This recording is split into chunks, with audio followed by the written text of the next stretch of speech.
तो गाइस स्वागत है आप लोगों का हमारे जावास्क्रिप्ट के इस नेक्स्ट वीडियो में। इस वीडियो में हम लोग बात करने वाले हैं फंक्शंस के बारे में। ठीक है, तो देखो यार, फंक्शंस क्या होते हैं कि अगर आपको कोई काम रिपीटेडली करना होता है और अपने कोड के अंदर बार बार उसका यूज़ है, ठीक है, तो हम लोग जो है फंक्शंस का यूज़ करते हैं। तो बिना किसी देरी के हम लोग यार, मान लो कि आपके पास एक मैसेज है, ठीक है, कुछ इस तरह से कि आई एम कोड 99, ठीक है, आई am very fantastic, I live on earth in Milky Way galaxy. ठीक है, हमारा कुछ इस तरह से एक मैसेज है ना, काफ़ी बड़ा मैसेज है यार। अब बोल दिया आप लोगों को कि इसको बार बार जो है प्रिंट करना है आपको, ठीक है, तो आप बार बार इस लाइन को कॉपी करोगे और फिर आगे मान लो कि 10 लाइन बाद फिर से करना है, तो फिर से मैं लिखूंगा, फिर से लिखना है, फिर से मैं लिखूंगा। तो देखो रो कितना टीडियस हो गया है यार, है ना ये। और अभी तो मैंने एक ही लाइन लिखी, हो सकता है आपके कोड के अंदर 50 लाइन, और उन 50 लाइनों को आपको बार बार अपने कोड के अंदर कॉल करना है, बार बार उसको एग्जीक्यूट करना है। ठीक है, तो क्या आप इस तरह से कुछ करोगे, है ना। तो ये एक बैड वे है प्रोग्रामिंग का। ठीक है, अगर कोई काम रिपीटेडली हो रहा है तो आप लोगों को उसको फंक्शन के अंदर ही डिक्लेयर करना चाहिए, एक फंक्शन बना लेना चाहिए, और उसके बाद ही आप लोगों को उसे रन करना चाहिए। तो फंक्शन कैसे बनाएं यार हम लोग, ठीक है, तो फंक्शन बनाने का भी काफ़ी आसान सा तरीका है। सबसे पहले हम लोग उसका सिंटैक्स देख लेते हैं। तो फंक्शन बनाने के लिए सबसे पहले आपको लिखना है फंक्शन, इजी। फंक्शन का नाम, है ना, मान लो कि मैं इस फंक्शन का नाम देना चाहता हूँ मी, ठीक है, तो मी दे दिया मैंने। उसके आगे आपको लगाने होंगे ये 2 ब्रैकेट्स, ठीक है, ये 2 ब्रैकेट्स के अंदर आप फंक्शन को अगर कुछ देना चाहो तो दे सकते हो, उसके बारे में हम लोग आगे बात करेंगे। और उसका कोड लिखने के लिए हम लोग उसका स्कोप डिफाइन कर देंगे, ठीक है। और अब मैं सेम चीज़ को जो है कॉपी करता हूँ और यहाँ पे पेस्ट कर देता हूँ, ठीक है। हम लोग हमारा मैसेज निकाल लेते हैं यहाँ से, और यहाँ पे एक वेरिएबल डिक्लेयर करते हैं और उसको दे देते हैं हम लोग MSG, उसका नाम मैसेज दे देते हैं, ठीक है। और उसके अंदर मैं ये कोड दे देता हूँ, है ना। और अब देखो कितना सही दिख रहा है ना यार, देखो उधर नहीं जा रहा, बार बार हमें उधर जाने की जरूरत नहीं पड़ेगी।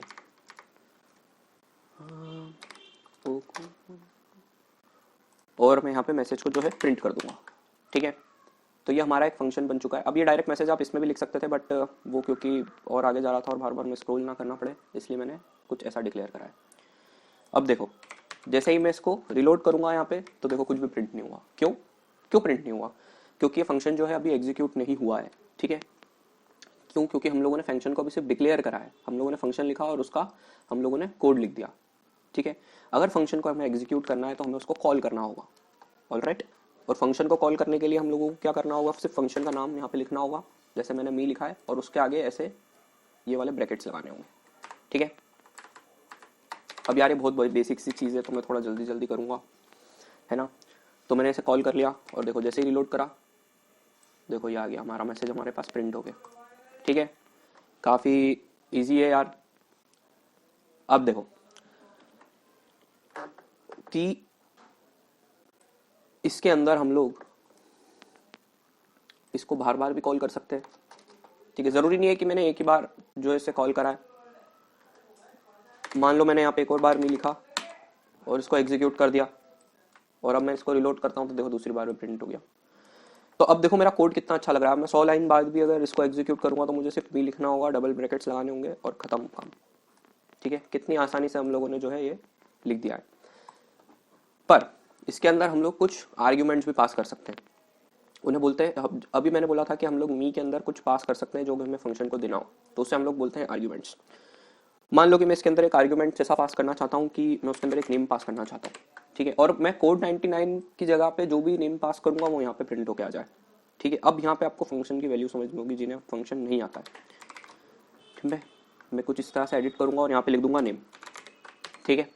अब जैसे ही देखो मैं रिलोड करूंगा यहाँ पे, अब देखो, अब क्योंकि मैंने इनको पास, अब देखो अब क्या होगा कि अब मैंने अगर इसको कॉल करा है ना, तो अभी मुझे ऐसे ही कुछ लिखना होगा, बट मुझे इसके अंदर कुछ पास करना होगा। अब वो मैं पास क्या कर सकता हूँ, कोई भी नाम, मान लो मैं लॉयन पास कर देता हूँ नाम में। देखो जैसे ही रिलोड करूंगा वैसे ही देखो यहाँ पे लॉयन प्रिंट होके आ गया। तो ये है एक फंक्शन का काम के अंदर हम उसके अंदर कुछ भी चीज़ दें, वो उसको एग्जीक्यूट करे और हमें जो है रिजल्ट दे दे हमारा। अब मैं इसको आगे अगर एक और बार पास करूंगा, मान लो मी की जगह मैं यहाँ पे पास कर देता हूँ सन, ठीक है, तो यहाँ पे सन प्रिंट हो जाएगा। I am sun, I am very fantastic, I live in Earth in Milky Way galaxy, ठीक है। जो भी हमारा मैसेज था, मैसेज के ऊपर ज़्यादा ध्यान मत देना, बट वो इस तरह से कुछ प्रिंट होके आ जाएगा, ठीक है। मान लो कि मैं कुछ भी नहीं देता हूँ, है ना, आर्ग्यूमेंट खाली रख देता हूँ, तो देखना क्या हुआ। देखो अनडिफाइंड प्रिंट होके आ गया। क्यों?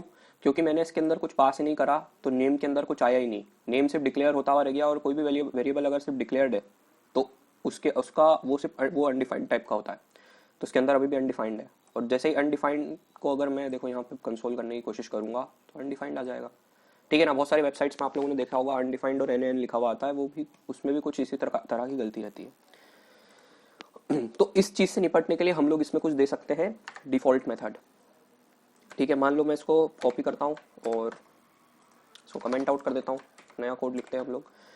और डिफॉल्ट वैल्यू क्या है कि मान लो कोई जना कोई भी वैल्यू नहीं देता है, अगर मैं इसमें कोई भी वैल्यू पास नहीं करता हूँ ना, डिफॉल्टली वो वैल्यू चल जाएगी, ठीक है।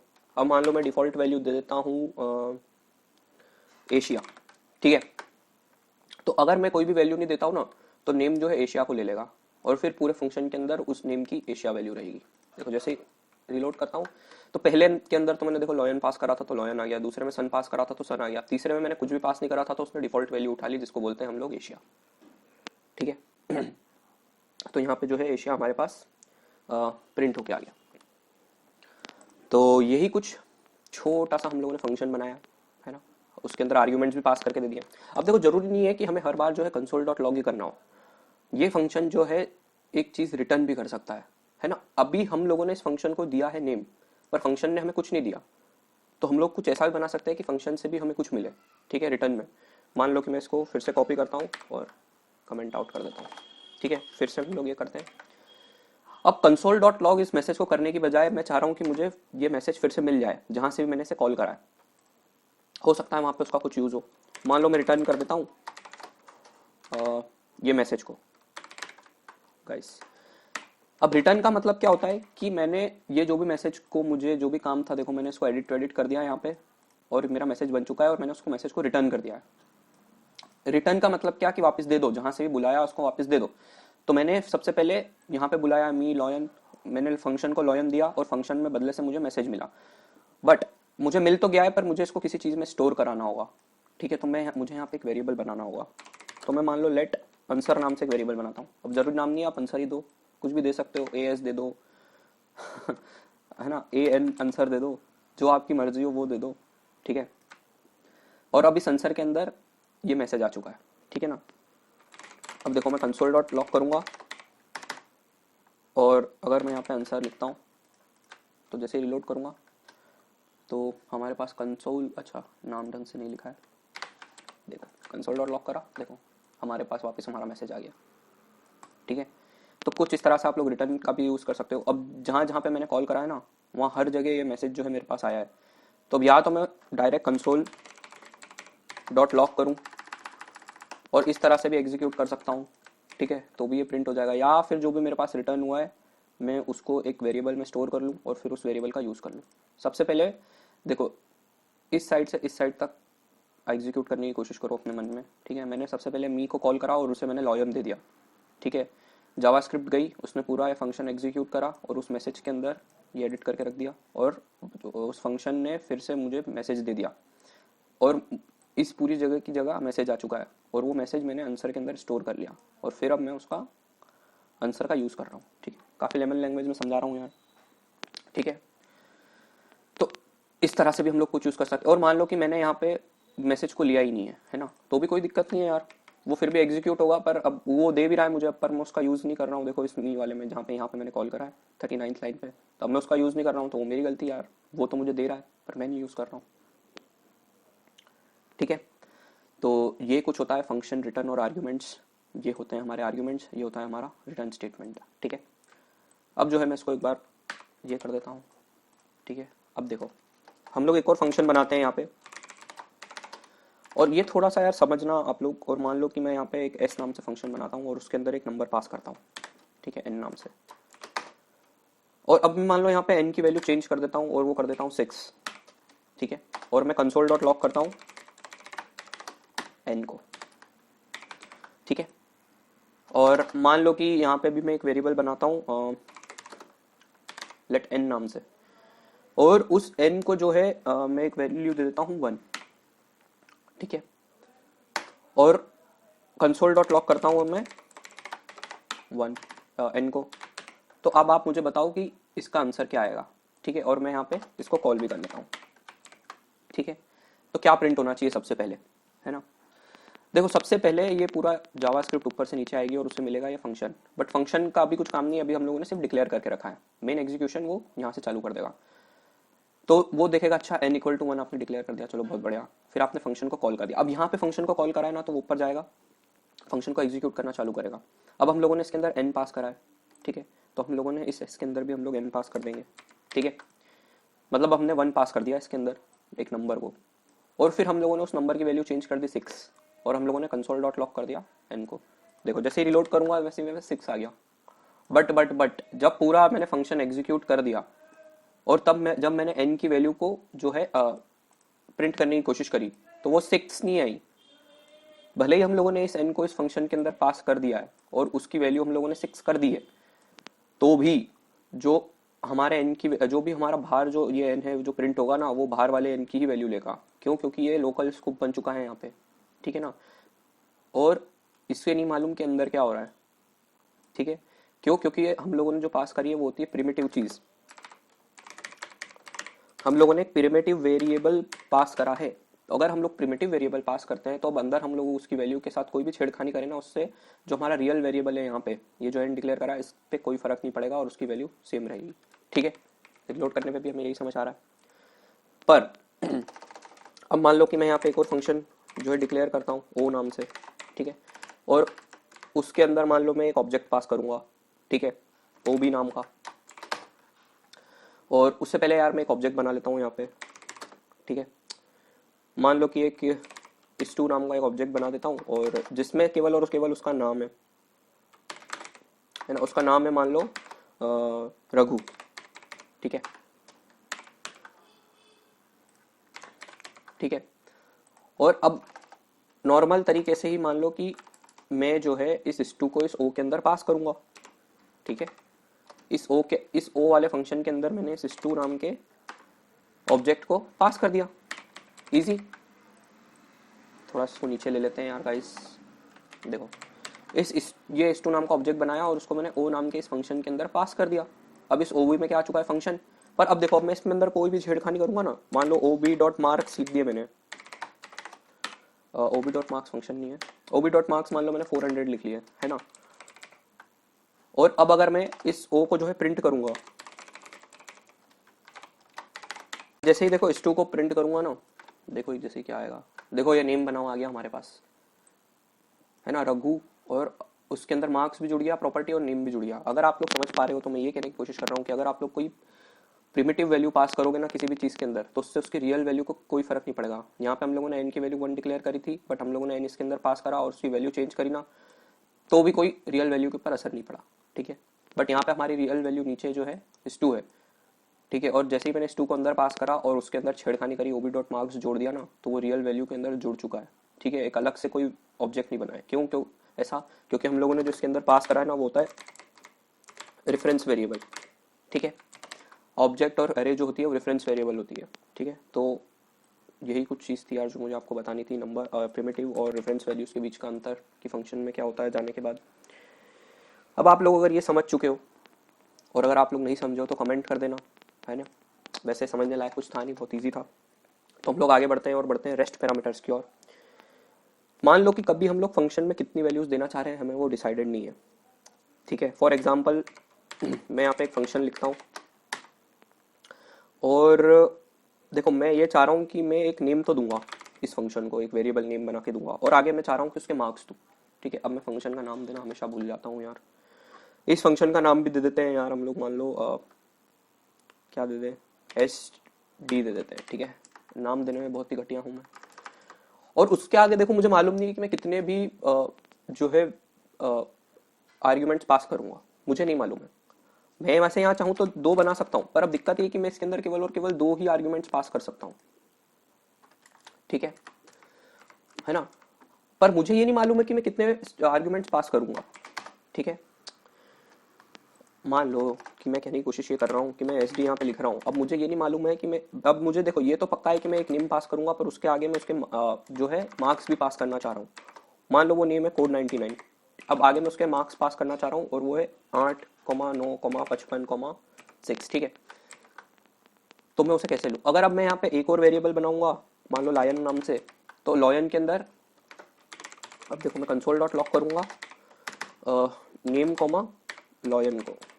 ठीक है, जैसे ही रिलोड करा वैसे ही सिर्फ कोड 99 और 8 आया।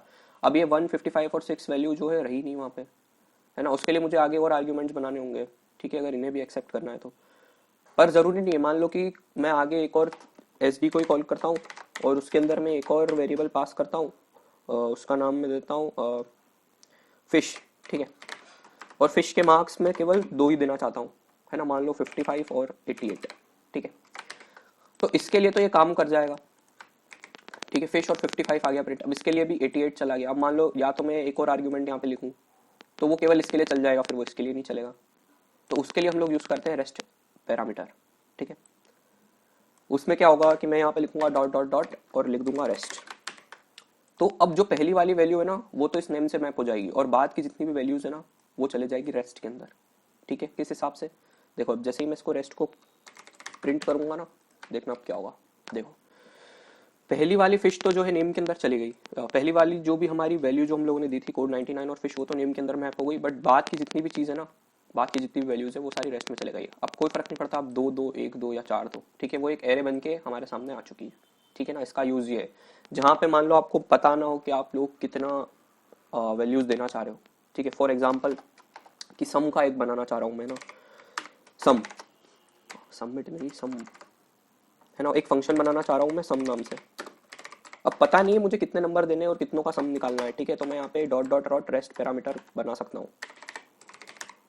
ठीक है, अब मैं यहाँ पे सिमिलर तरीके से फॉर लूप लगा सकता हूँ, INT नहीं, लेट i इक्वल टू 0 और i कहाँ तक चलेगा, रेस्ट की लेंथ तक, और i प्लस प्लस। ठीक है, और हम यहाँ पे एक वेरिएबल बना देंगे लेट s नाम से, और हम लोग ये कर सकते हैं s equal to s plus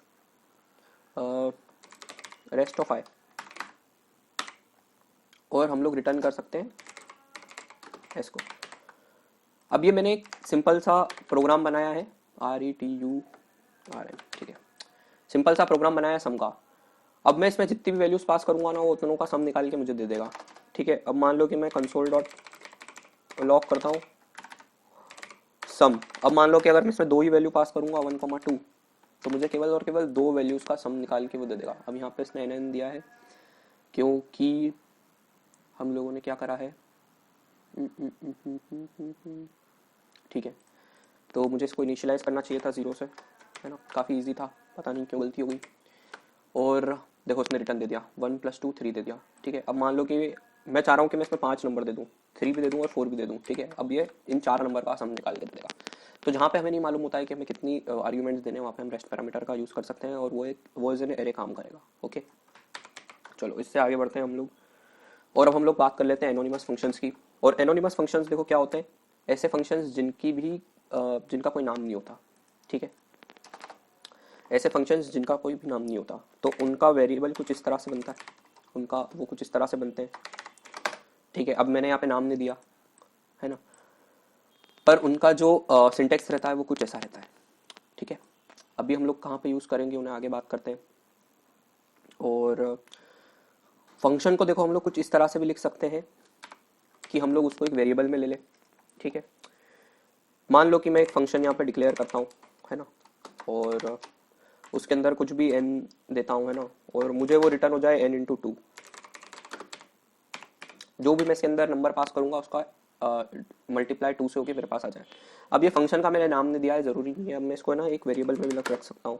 ठीक है, मान लो मैं MUL नाम का मल्टीप्लाई ये बनाया वेरिएबल और उसके अंदर मैंने इस तरह से कुछ फंक्शन को ले लिया। ठीक है ना, इस तरह से भी मैं कुछ फंक्शन डिक्लेयर कर सकता हूँ। ये हो सकता है थोड़ा सा आप लोगों को टफ लगे, बट पहली बार में रट लेना यार, फिर एक्सपीरियंस के साथ आपको वैसे ही वो खेलोगे फिर तो आप लोग जावास्क्रिप्ट के साथ। और देखो जैसे ही मैंने MUL करा सेम तरीके से बुलाया, और अगर मैं इसमें n में पास करता हूँ मान लो 3, ठीक है, और मैं कंसोल डॉट लॉग करता हूँ और जो भी आंसर आता है वो यहाँ पे जैसे ही रिलोड करा देखो 6 आ गया हमारे पास।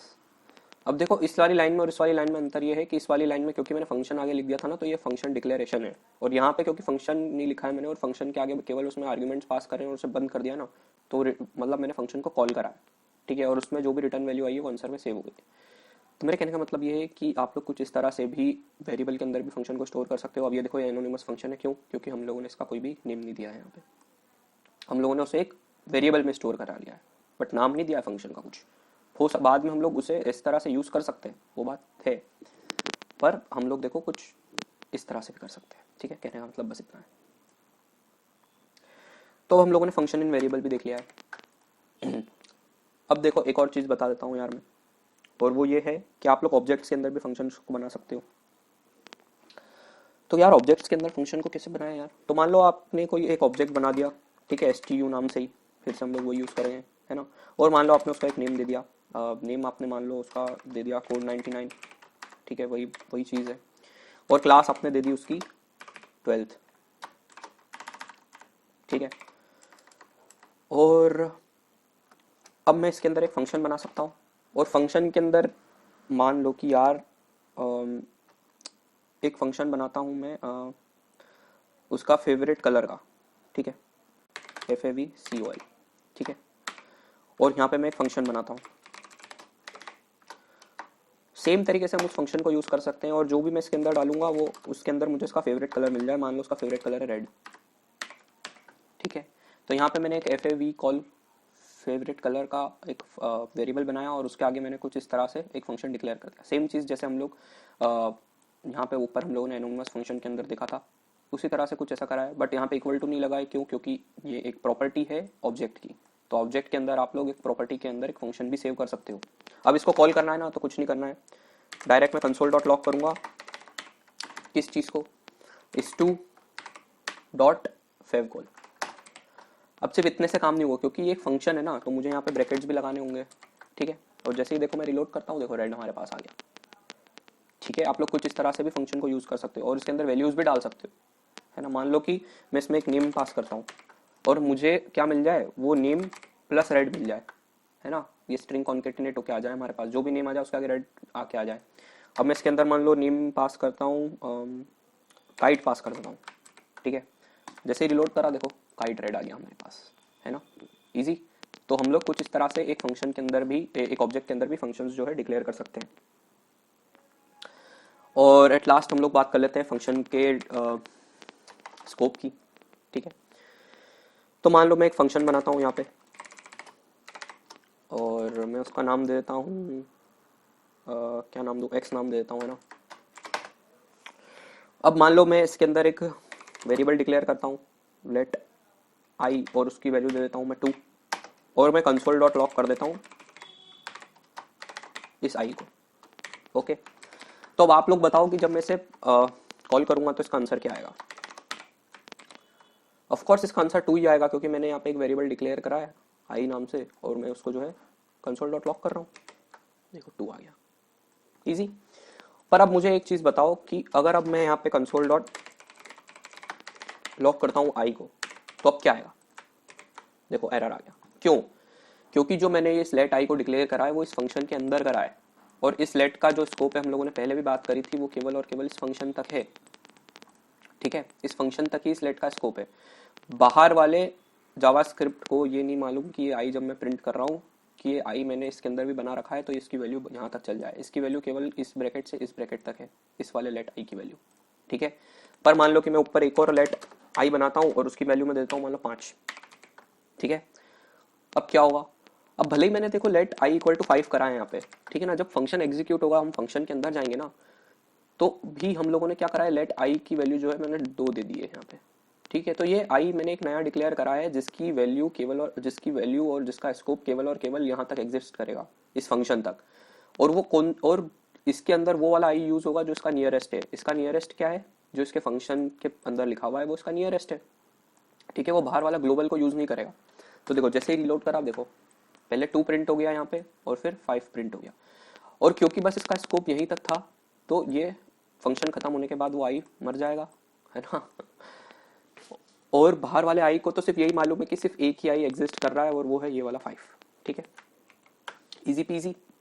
पर मान लो कि मैं एक नया आई डिक्लेयर नहीं करता हूँ यहाँ पे, मैं इस लेट को हटा देता हूँ, तो अब क्या होगा ना कि वो जाएगा नियरेस्ट आई के पास। अब क्योंकि मैंने यहाँ पे आई को डिक्लेयर नहीं करा है, ठीक है, तो ये वो नियरेस्ट आई नहीं है। वो नियरेस्ट आई कहाँ जाएगा जहाँ पे मैंने डिक्लेयर करा है, और वो है ये आई इक्वल टू 5 यहाँ पे, ठीक है। तो अब ये वाला आई इक्वल टू 5 यहाँ पे है, और अब मैं क्या कर रहा हूँ, सिर्फ उस आई की वैल्यू जो है चेंज कर रहा हूँ। चेंज कर सकते हैं ना हम लोग वैल्यू। मान लो अगर मैं यहाँ पे आई की वैल्यू 3 दे दूंगा, तो अब आई की वैल्यू क्या हो गई बाहर वाले की, 3 हो गई। तो सेम चीज इस फंक्शन के अंदर हुई है, क्योंकि अब ये डिक्लेयर नहीं हुआ है ना, तो वो ग्लोबल वाले जो आई है उसे चेंज कर रहा है। अब देखो जैसे ही मैं यहाँ पे रिलोड करूंगा, देखो 2 और 2 आ गए। क्यों? क्योंकि इसने ग्लोबल वाले वेरिएबल को जो है चेंज कर दिया और उसकी वैल्यू 2 कर दी। तो ऑफकोर्स यहाँ तो 2 आएगा ही आएगा, बट बाहर में भी अब क्योंकि ग्लोबल वाला वेरिएबल चेंज हो चुका है, तो इसकी वैल्यू भी 2 हो जाएगी, ठीक है। पर जैसे ही आगे मैं लेट जोड़ दूंगा, तो अब यहाँ पे एक लोकल वेरिएबल बन चुका है जिसका स्कोप केवल और केवल इस फंक्शन तक है। अब वो इस ग्लोबल वेरिएबल को जो है चेंज नहीं करेगा, अब उसका स्कोप फिर भी यहीं तक रहेगा, और जब हम लोग बाहर प्रिंट करेंगे आई को, तो वो जो है इस 5 को प्रिंट कर देगा। देखो कुछ इस तरह से, है ना। तो आशा करता हूँ यार आप लोगों को ये समझ में आया होगा, है ना। किसी भी चीज़ में कोई दिक्कत हो तो यार कमेंट कर देना। और बस यही है यार कि फंक्शंस क्या होते हैं। और जाते जाते यार एक बोनस बता देते हैं। बोनस ये है कि आप लोग किसी भी फंक्शन को एक वेरिएबल के अंदर कॉपी कर सकते हो, जैसे हम लोग दूसरे वेरिएबल्स को करते थे। मान लो कि एक लेट आई इक्वल टू मैं 5 बना देता हूँ, ठीक है। अब मैं उसको किसी भी दूसरे वेरिएबल के अंदर कॉपी कर सकता था। लेट जे इक्वल टू अगर मैं आई करूँगा, तो इस जे के अंदर इस आई की वैल्यू आ जाएगी, ठीक है। अब मान लो मैं कंसोल डॉट लॉग जे करता हूँ, तो क्या आ जाएगा हमारे पास, 5 आ गया, क्योंकि मैंने इसकी वैल्यू उसके अंदर कॉपी कर दी। सेम तरीके से आप लोग जो है फंक्शन को भी कॉपी कर सकते हो। मान लो मैं एक फंक्शन बनाता हूँ जिसकी वैल्यू मैं दे देता हूँ, जिसका नाम मैं देता हूँ वाई, और वो क्या प्रिंट कर देगा, वो कुछ नहीं प्रिंट कर रहा है, वो वैसे बस हमारा चैनल का नाम जो है प्रिंट कर रहा है, कोड 99, ठीक है। अब मैं इस फंक्शन को कॉपी कर सकता हूँ किसी दूसरे वेरिएबल के अंदर। कैसे? मान लो मैं एक यहाँ पे एक वेरिएबल बना देता हूँ लेट जेड, है ना। अब जेड के अंदर अगर मैं वाई डाल दूंगा, तो जेड के अंदर वाई आ जाएगा। और जब जैसे ही देखो मैं कंसोल डॉट लॉग नहीं, मैं जैसे ही जेड को कॉल करूंगा ना, देखो अब क्या होगा, कोड 99 प्रिंट हो गया। बस यहाँ पे ध्यान रखने वाली बात ये है कि अगर देखो अगर मैं यहाँ पे ब्रैकेट्स लगा दूंगा ना, तो ये एग्जीक्यूट हो जाएगा वाई, और जेड के अंदर रिटर्न वैल्यू आ जाएगी। ऑल्दो हम लोग कोई रिटर्न वैल्यू नहीं दे रहे हैं इसमें, बट फिर भी ये जो है एग्जीक्यूट हो जाएगा। देखो अब जैसे ही रिलोड करूंगा, तो कोड 99 प्रिंट हो गया, पर बोल रहा है कि Z is not a function, है ना। पर जैसे ही देखो मैं यहाँ पे ब्रैकेट हटा रहा हूँ ना, तो वाई के पूरे फंक्शन को जो है जेड में डाल रहा है ना। अब जेड भी एक फंक्शन बन चुका है, और जब जेड को हम लोग इस तरह से एग्जीक्यूट करेंगे, तो वो सेम तरीके से चलेगा, कुछ ऐसे। कोड 99 पे प्रिंट हो गया, और हम चाहते तो वाई को भी इस तरह से प्रिंट कर सकते थे, है ना। तो 2 बार प्रिंट हो जाएगा। तो अब बोनस भी यहीं पे खत्म करते हैं हम लोग, है ना। आज के वीडियो के लिए इतना ही, मिलते हैं अगले वीडियो में। सब्सक्राइब नहीं करा हो तो सब्सक्राइब कर लेना।